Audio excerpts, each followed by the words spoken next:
My name is Ruth Angelique Rivers, and the topic of my speech today is President John F. Kennedy's inaugural address. I don't have a specific target audience as everyone can benefit from this speech.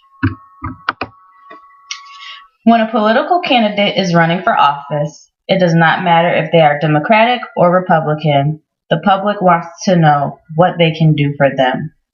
They research and pay close attention to the issues that are important to them and figure out who will get their vote by deciding which candidate will best address these things. However, there are still people who don't vote or do vote but aren't aware of the issues and don't know what the candidate they chose actually stands for.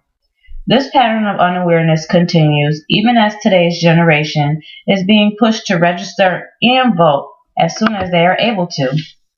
It seems as if people are not realizing that not only voting, but their everyday actions in their communities also contribute to the well-being of the United States of America. During John F. Kennedy's inaugural address in 1961, he brought up a good, thought-provoking point in asking, "What can you do for your country?"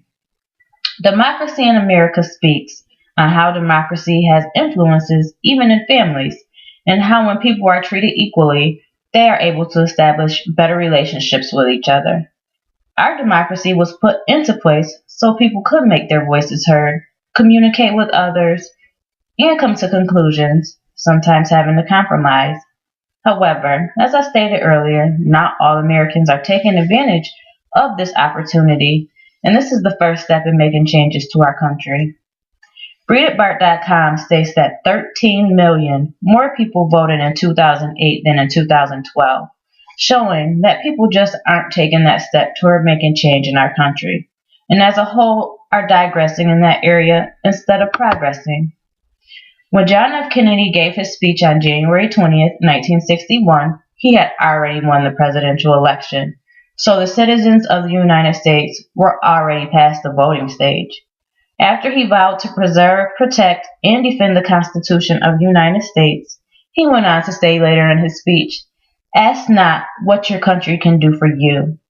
Ask what you can do for your country." And in doing this, he was reaching out to Americans and letting them know that they could help make a difference during his upcoming presidential term, even stating later on in his speech that united, there is little that we cannot do. He also acknowledged that everything could and would not be fixed during his administration, but that everyone could work together to begin the changes they would like to see. He spoke with such strength and confidence that the crowd stayed focused on him. He spoke about issues of that time period, freedom being a big one. He also talked about helping the poor, and he talked about peace between nations. All of these important issues kept the crowd's attention. But he kept his focus, and he pledged his best efforts in helping others to help themselves. But they had to help themselves first, with change beginning on the individual level. This inaugural address is not only historical, as it was the only inaugural speech that President Kennedy gave, but the content of the speech was very powerful and can still be applied today. This isn't the only presidential speech that has had an impact on my life. This past summer, I was able to see President Obama speak about what we can do as individuals for our country. He spoke about renewable energy and finding other sources so we didn't deplete all of our natural resources. And then he spoke about after-school programs and what we can do with our children to promote a better America. And even though times and topics have changed, the main point remained the same, that change starts from within, with what you do and give to the community.